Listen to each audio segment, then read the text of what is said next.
ಮೆಂತ್ಯ ಸೊಪ್ಪಿನ ಪಲ್ಯ ಮಾಡೋದು ಹೇಗಂತ ನೋಡೋಣ ಬನ್ನಿ. ಒಂದು ಕಟ್ ಮೆಂತ್ಯ ಸೊಪ್ಪು, ಒಂದೆರಡು ಈರುಳ್ಳಿ, ಶೇಂಗಾ ಪುಡಿ, ಟೊಮೆಟೊ ಒಂದೆರಡು, ಬೆಳ್ಳುಳ್ಳಿ ಒಂದು 10ರಿಂದ 12, ಖಾರ, ಉಪ್ಪು, ಅರಿಶಿಣ. ಮಾಡೋದು ಹೇಗಂತ ನೋಡೋಣ ಬನ್ನಿ.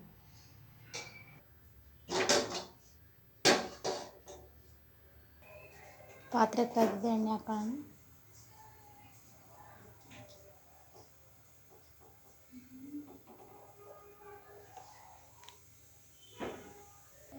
ಈಗ ಎಣ್ಣೆ ಕಾಯ್ದೆ ಸಾಸಿವೆ ಹಾಕೋಣ. ಸಾಸಿವೆ ಕಾದಿದೆ, ಈರುಳ್ಳಿ ಹಾಕೋಣ. ಈರುಳ್ಳಿ ಫ್ರೈ ಆಗಿದೆ, ಟೊಮೆಟೊ ಹಾಕೋಣ. ಈಗ ಟೊಮೆಟೊ ಈರುಳ್ಳಿ ಎಲ್ಲ ಚೆನ್ನಾಗಿ ಫ್ರೈ ಆಗಿದೆ, ಮೆಂತ್ಯ ಸೊಪ್ಪು ಹಾಕೋಣ. ನೋಡಿ, ಮೆಂತ್ಯ ಸೊಪ್ಪು ಎಲ್ಲ ಚೆನ್ನಾಗಿ ಫ್ರೈ ಮಾಡ್ತಾ ಇದೆಯಲ್ಲ. ಈಗ ಬೆಳ್ಳುಳ್ಳಿ ಹಾಕೋಣ. ಬೆಳ್ಳುಳ್ಳಿ ಹೀಗೆ ಹಾಕಿದ್ರೇ ರಸ ಬಿಟ್ಕೊಳ್ಳುತ್ತೆ, ಅದನ್ನು ಚೆನ್ನಾಗಿ ಟೇಸ್ಟ್ ಬರುತ್ತೆ. ಈಗ ಸ್ವಲ್ಪ ಉಪ್ಪು ಹಾಕೋಣ. ನೋಡಿ, ಫ್ರೈ ಆಗಿದೆಯಲ್ಲ, ಖಾರ, ಉಪ್ಪು, ಅರಿಶಿಣ ಹಾಕೋಣ. ನೋಡಿ ಎಷ್ಟು ಚೆನ್ನಾಗಿ ಫ್ರೈ ಆಗಿದೆ. ಎಣ್ಣೆಯಲ್ಲೇ ಮಾಡ್ಕೋಬೇಕು ಇದನ್ನು, ನೀರೇನು ಹಾಕಬಾರ್ದು. ಒಂದು 5 ನಿಮಿಷ ಪರಾಟೆ ಮುಚ್ಚಿ ಬೇಯಿಸ್ಕೊಳ್ಳೋಣ.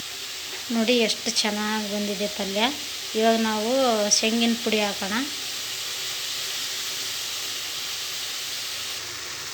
ನೋಡಿ ಪಲ್ಯ ಎಷ್ಟು ಚೆನ್ನಾಗಿದೆ.